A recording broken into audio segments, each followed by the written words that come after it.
Join us in the final chapter of Unraveling the Enigma, Nazca Lines Part 6, The Cosmic Connection. As our Nazca series concludes, we transcend earthly limits and explore the cosmic connection between Nazca and the stars. The Nasca Project, hand in hand with the ITACA Mission, broadened our horizon. Over 3 years, they delved into the revelations about unknown puquios in the valleys of Rio Nasca, Rio Taruga, and Rio Las Trancas.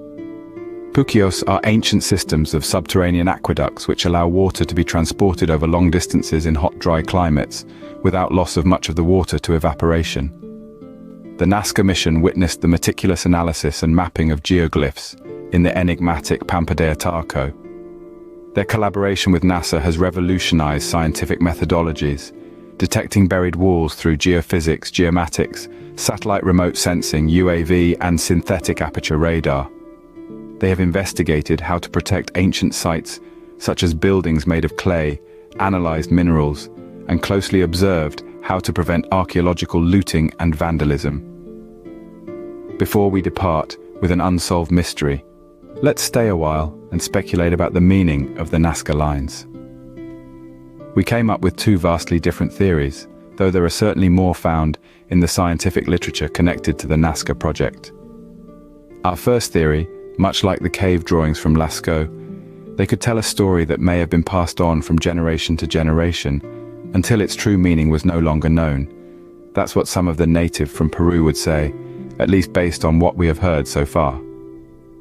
The imagery of the Nazca lines could also be influenced by the shamanistic use of ayahuasca, as Graham Hancock pointed out. Ayahuasca is a psychoactive brew traditionally used by indigenous cultures and folk healers. People experimenting with this drug described visions and intricate patterns, those similar found within the Nazca lines. We think this theory is far-fetched and unproven, but still plausible.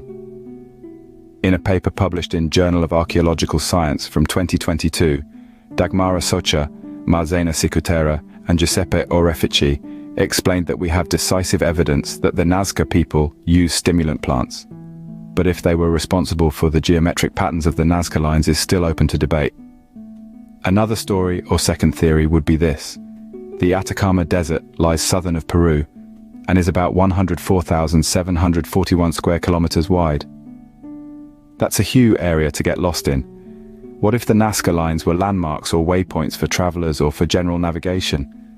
Much like we relied on street signs in the 20th century, the Nazca culture could have had a similar system in combination with star navigation. One could easily imagine a wanderer 1,000 years ago, climbing a mountain with his friend and pointing in a direction, proclaiming, "Let us meet at the sign of the hummingbird, once the big orange shine traverses the mountain ridge to its feet." What kind of theory would you think is more likely? Is there anything else you would like to add to this story? Please let us know in the comments. As our journey ends, we celebrate the remnants of the Nazca civilization and its connection to the cosmos. In conclusion, as we immerse ourselves in the captivating legacy of the Nazca civilization, the resplendent Nazca lines stand as a testament to human craftsmanship and ingenuity. These intricate creations, crafted by human hands with meticulous care and precision, beckon us to remember and honor the ancient Nazca people for their remarkable cultural achievements.